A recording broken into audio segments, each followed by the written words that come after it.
आपका जो काम है वो करो ना भाई, सफल होने के बाद दुनिया सलाम करते रहते हैं। हेलो दोस्तों, स्वागत है आप सभी का आपके चैनल काबिल बना दो BCB कलेम learning and sharing online class Sanjay Pandey स्मारक इंटर कला दसरीचा मुजफ्फरपुर वीकेंड में आप सभी का स्वागत है।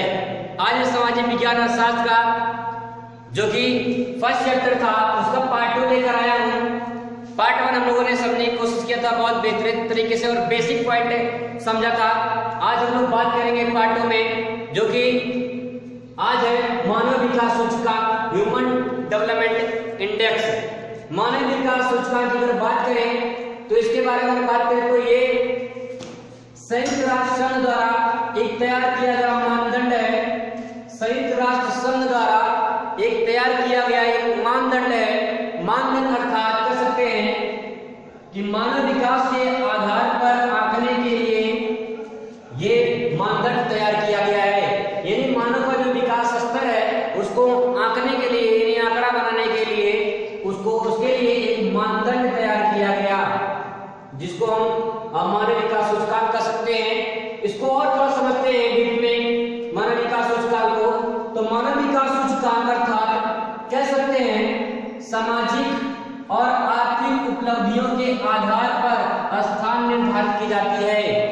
सिंपल सा पॉइंट ये है कि सामाजिक आर्थिक उपलब्धियों के आधार पर मानव का, यानी जो ह्यूमन मानव विकास है उसका एक स्थान निर्धारित किया जाता है। जैसे कि आर्थिक उपलब्धियों में अगर बात करें तो आर्थिक उपलब्धि में क्या क्या आएगा? जीवन प्रत्याशा, पहला पॉइंट जीवन प्रत्याशा। दूसरा है शिक्षा स्तर, यानी कह सकते हैं जीवन प्रत्याशा उच्च होनी चाहिए, शिक्षा का स्तर उच्च होना चाहिए, GDP अच्छी होनी चाहिए, प्रति व्यक्ति आय व्यय जो है उच्च होना चाहिए। अगर स्तर की बात करें तो ये पॉइंट जो समझ में आता है जीवन प्रत्याशा। डाउट होगा जीवन प्रत्याशा क्या है, इस डाउट को क्लियर करते हैं। उससे पहले देख लेते हैं कि HDI यानी ह्यूमन डेवलपमेंट इंडेक्स द्वारा 177 देशों में भारत का 126वां नंबर है, जबकि श्रीलंका का 76 और पाकिस्तान का 450 स्थान आता है। ये आंकड़ा जो है 2017 के अनुसार अगर बात करें तो 130वें स्थान पर है। 2017 के अनुसार 2017 में जो आंकड़ा आया था वो 130वें स्थान पर भारत का नंबर आता है। पाकिस्तान का 450, श्रीलंका 76 जो है मानव विकास सूचकांक है। इंडेक्स की अगर बात करें तो ये पॉइंट हो गया। अगर हम जीवन प्रत्याशा की बात करें, जीवन प्रत्याशा, तो जीवन प्रत्याशा मतलब ये जीवन के प्रति आशा। जीवन के प्रति आशा अर्थात कह सकते हैं क्या कि जीवन के प्रति आशा यानी एक व्यक्ति का जीवन काल, एक व्यक्ति का जीवन काल जो है उससे संबंधित है। जीवन काल, इसको भी थोड़ा डीप में समझने की कोशिश करते हैं। यानी एक अनुमान से कर सकते हैं कि जन्म के समय से लेकर मृत्यु तक उसके बीच की जो औसत आय होती है, उसके बीच की जो औसत आय होती है, यानी कह सकते हैं कि अगर उसकी औसत आय 81 या 85 वर्ष है, मान लीजिए कोई 85 वर्ष जिया तो उसकी क्या होगा, औसत आय होगी, यानी कह सकते हैं उसकी जीवन प्रत्याशा 85। ठीक है, तो इस तरह से जीवन प्रत्याशा जीवन के प्रति आशा कर सकते हैं। एक व्यक्ति का जीवन काल जो होता है उसकी औसत आय, तो यहाँ पे जीवन प्रत्याशा हो गया। अब हम लोग बात करते हैं सतत कौशलीय विकास की। सतत कौशलीय विकास काफी इंपॉर्टेंट है। यहाँ से जो क्वेश्चन मैंने ये क्वेश्चन को अगर देखते हैं तो क्वेश्चन में एक हो सकता है कि मानव विकास सूचकांक से आप क्या समझते हैं। दूसरा पॉइंट हो सकता है जीवन प्रत्याशा किसे कहते हैं, और ये मैंने बता GDP को बता दिया है, प्रतिविद्या मैंने बता दिया आपको। ठीक है, तो मानव विकास सूचकांक अगर एग्जाम में पूछता है किसे कहते हैं तो आप ऐसे कह सकते हैं कि मानव विकास सूचकांक संयुक्त राष्ट्र संघ द्वारा तैयार किया एक मानदंड है, जिससे मानव विकास के आधार को मापने का या आंकने के लिए काम किया जाता है, एक आंकड़ा प्रस्तुत की जाती है।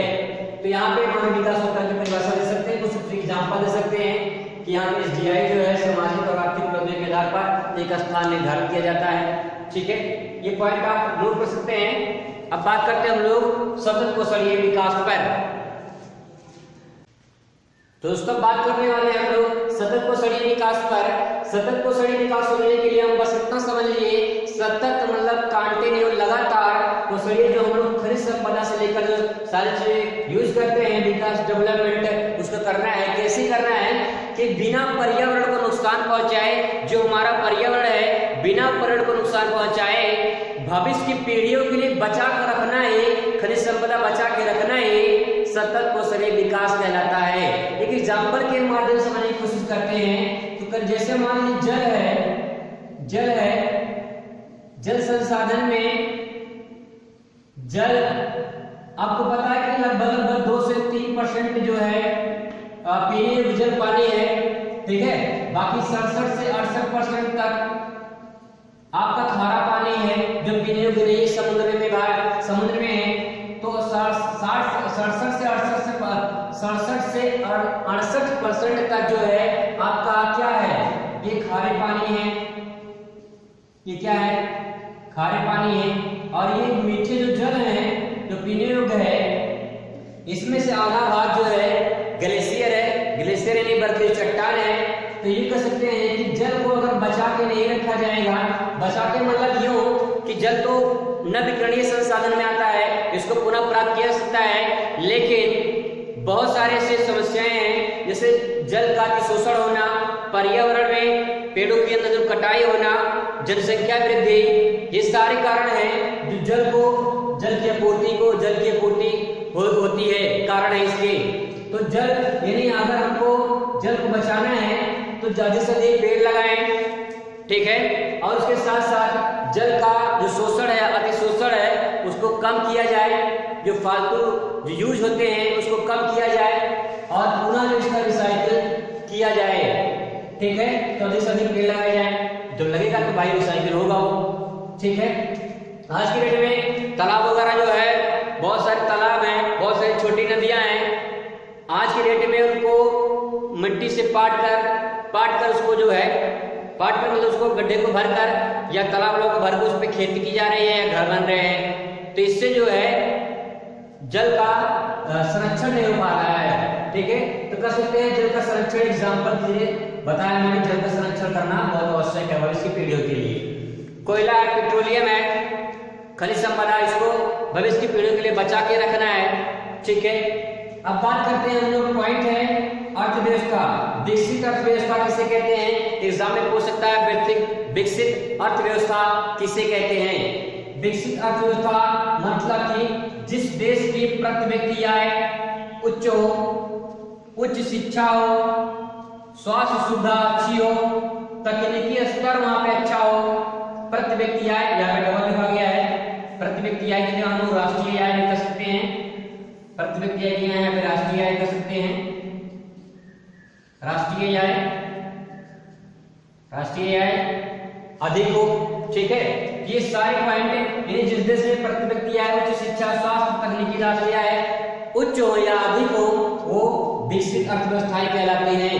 जस्ट इसका अपोजिट विकासशील अर्थव्यवस्थाएं में, इसमें प्रति व्यक्ति आय नहीं, उच्च शिक्षा निम्न, स्वास्थ्य संबंधी नॉर्मल हो, तकनीकी स्तर नॉर्मल हो, राष्ट्रीय आय नॉर्मल हो, यानी निम्न हो, तो आपका वो आएगा किसमें, विकासशील अर्थव्यवस्था में। जैसे अगर बात करें भारत, ठीक है, इंडोनेशिया, मलेशिया,